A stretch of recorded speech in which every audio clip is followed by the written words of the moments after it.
मैंने मुंबई की सड़कों पर टैक्सी चलाते हुए कई साल गुजारे हैं। हर दिन और रात मैंने अनगिनत यात्रियों को शहर के हर कोने तक पहुंचाया है। लेकिन एक रात ऐसी थी जिसने मेरी जिंदगी को हमेशा के लिए बदल दिया। आज मैं आपको वही डरावनी कहानी सुनाने जा रहा हूं। ये कहानी है एक रात की, जब मेरी टैक्सी में सवारी कुछ ऐसी बैठी थी जो इंसान नहीं थी। मेरा नाम किशोर वाघमारे। मेरे परिवार में मेरी आई, मेरी पत्नी, मेरा बेटा सुनील और बेटी सुनीता है। मैं पढ़ा लिखा नहीं हूं, इसलिए घर चलाने के लिए मुंबई में टैक्सी चलाता हूं। बच्चों को अच्छी शिक्षा देना है, इसलिए देर रात तक टैक्सी चलाता हूं। वो एक साधारण रात थी। मैं हमेशा की तरह मुंबई की सड़कों पर अपनी टैक्सी चला रहा था। एक आखिरी सवारी छोड़ने के बाद रात के करीब 3 बज चुके थे। मैं थका हुआ था और जल्दी घर जाना चाहता था। अचानक मेरे फोन पर एक बुकिंग आई। सवारी मुझे मुंबई के पुराने और सुनसान इलाके में ले जानी थी। मैंने जीपीएस चालू किया और टैक्सी को उस जगह की ओर बढ़ा दिया। रास्ता सुनसान था, सड़कें खाली, आसमान में अजीब सा सन्नाटा और ठंडी हवा चल रही थी। जैसे ही मैं बुकिंग वाले पते पर पहुंचा, मैंने देखा कि सड़क के किनारे एक औरत खड़ी थी। उसने सफेद साड़ी पहनी हुई थी और उसके लंबे बाल खुले हुए थे। हवा में उसके बाल उड़ रहे थे और उसके चेहरे पर एक अजीब सा भाव था, इतना डरावना कि मेरे रोंगटे खड़े हो गए। मैंने टैक्सी रोकी। वो धीरे धीरे कार के पास आई और दरवाजा खोला।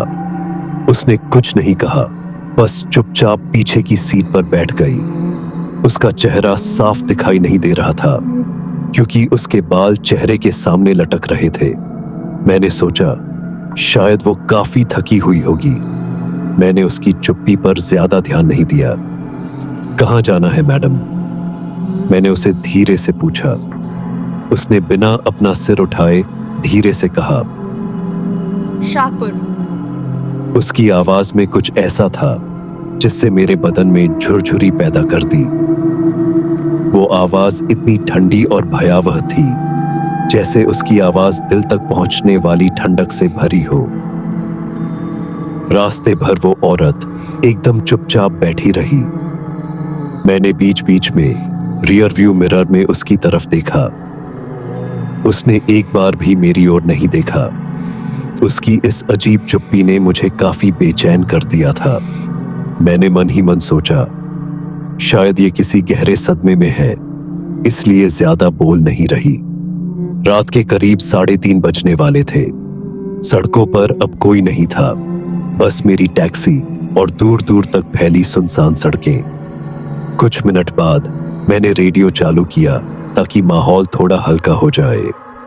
लेकिन जैसे ही मैंने रेडियो ऑन किया, उसमें से अजीब अजीब सी आवाजें आने लगीं। ऐसा लग रहा था जैसे कोई पुरानी रिकॉर्डिंग हो, पर उसमें इंसान की चीखें सुनाई दे रही थीं। मेरे हाथ कांपने लगे और मैंने तुरंत रेडियो बंद कर दिया। अब मेरी घबराहट बढ़ने लगी थी। चारों ओर अजीब सा माहौल था और वो औरत अभी भी बिना कोई हरकत किए पीछे बैठी थी।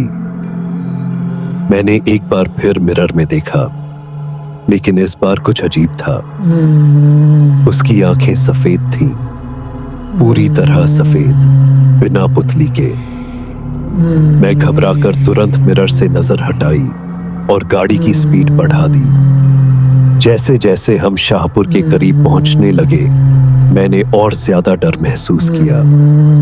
सड़क के दोनों ओर घना अंधेरा था और ऐसा लग रहा था जैसे हर चीज मुझे घूर रही हो। मेरा दिल तेजी से धड़कने लगा। मैंने खुद को शांत करने की कोशिश की, लेकिन वो औरत की भयानक नजरें अब भी मेरे दिमाग में थी। आखिरकार हम शाहपुर पहुंच गए। मैंने गाड़ी धीमी की। मैडम, कहाँ उतरना है? लेकिन इस बार भी कोई जवाब नहीं आया। मैंने दोबारा पूछा, मैडम, कहाँ जाना है? अब मेरा दिल और तेजी से धड़कने लगा था। मैंने पीछे मुड़कर देखा और जो मैंने देखा उसने मेरी सांसें रोक दी। टैक्सी की पिछली सीट पूरी तरह खाली थी। वो औरत जो कुछ देर पहले तक मेरी टैक्सी में बैठी थी, अचानक गायब हो चुकी थी। मेरे हाथ पैर ठंडे पड़ गए। मेरा दिल इतनी तेजी से धड़क रहा था जैसे छाती से बाहर निकल आएगा। मैंने अपने आप को समझाया कि शायद ये मेरा वहम था, लेकिन ये कैसे हो सकता था? मैंने खुद उसे अपनी टैक्सी में बैठते देखा था और अब वो गायब थी। मैंने तुरंत गाड़ी स्टार्ट की और वहां से भागने की कोशिश की, लेकिन जैसे ही मैंने गाड़ी को आगे बढ़ाया, टैक्सी के सामने अचानक वही औरत आ गई। वो सीधे मेरी गाड़ी के सामने खड़ी थी। उसके बाल अब और भी उलझे हुए थे और उसकी आंखें पहले से भी ज्यादा डरावनी हो गई थी। उसकी मुस्कान इतनी भयानक थी कि मेरे शरीर में कंपी दौड़ गई। मैंने तेजी से टैक्सी पीछे मोड़ने की कोशिश की, लेकिन गाड़ी का इंजन अचानक बंद हो गया। चारों तरफ घना अंधेरा था और मेरी टैक्सी बीच सड़क पर बंद पड़ी थी। मैं समझ नहीं पा रहा था कि क्या करूं। वो औरत अब धीरे धीरे टैक्सी की ओर बढ़ने लगी। उसकी चाल धीमी और डरावनी थी। उसकी हरकतें इंसानों जैसी नहीं थी, जैसे वो हवा में तैर रही हो। मैंने एक बार फिर इंजन स्टार्ट करने की कोशिश की, लेकिन कुछ नहीं हुआ। मेरे हाथ पसीने से भीग गए थे और मेरा पूरा शरीर डर से कांप रहा था। वो औरत अब गाड़ी के पास पहुंच चुकी थी। मैंने डर से अपनी आंखें बंद कर ली और दुआ करने लगा कि ये सब एक सपना हो। लेकिन जब मैंने फिर से आंखें खोली तो वो औरत खिड़की के बाहर खड़ी होकर मुझे घूर रही थी। उसने अपनी उंगली से खिड़की पर एक अजीब सा निशान बनाया और फिर जोर से खिड़की को थपथपाया। उसकी आंखों से खून बह रहा था और उसकी हंसी गूंज रही थी। मैं पूरी तरह से पसीने में डूब चुका था और मेरे हाथ पैर सुन्न हो चुके थे। तभी अचानक वो गायब हो गई। मैंने तुरंत टैक्सी स्टार्ट की और जितनी तेजी से हो सकता था वहां से भाग निकला। मेरी गाड़ी बिना किसी रुकावट के चलने लगी, जैसे कुछ हुआ ही नहीं था।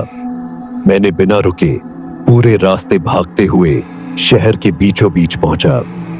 मैं सीधा अपने घर नहीं गया, बल्कि सबसे नजदीकी पुलिस स्टेशन पहुंचा। जब मैंने वहां जाकर पुलिस वालों को सब कुछ बताया तो उन्होंने मेरी बात को गंभीरता से नहीं लिया। लेकिन मैं जानता था कि जो मैंने देखा वो हकीकत थी। मैंने खुद उस औरत को अपनी टैक्सी में बैठते देखा था। तभी एक और पुलिस वाला मेरे पास आया और मुझे किनारे ले गया। उसने धीरे से कहा, क्या क्या तूने उस जगह के बारे में सुना है जहां से सवारी उठाई थी? मैंने सिर हिलाया। नहीं, पर मैंने वही जीपीएस पर देखा था। उसने गंभीरता से कहा, वहां सालों पहले एक औरत का मर्डर हो चुका है। वो औरत हर रात उस इलाके में दिखाई देती है और लोगों से सवारी के रूप में टैक्सी मांगती है।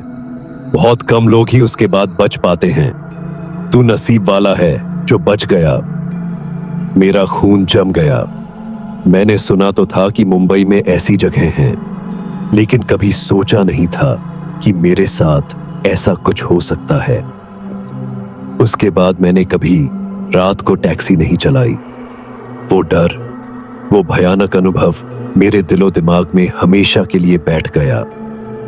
मैंने कई रातें बिना सोए बिताई। हर रात उसी औरत की चीखें और उसकी हंसी मेरे कानों में गूंजती रही। अब जब भी रात को कोई टैक्सी देखता हूं तो वो अनुभव मेरी आंखों के सामने आ जाता है।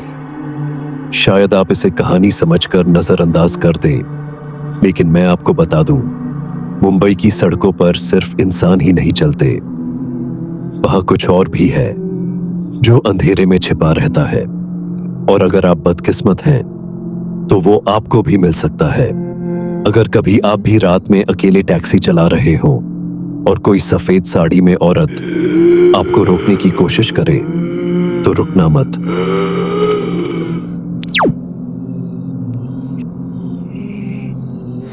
अगर आपको ये कहानी अच्छी लगी तो लाइक और सब्सक्राइब करें और बेल आइकन दबाएं।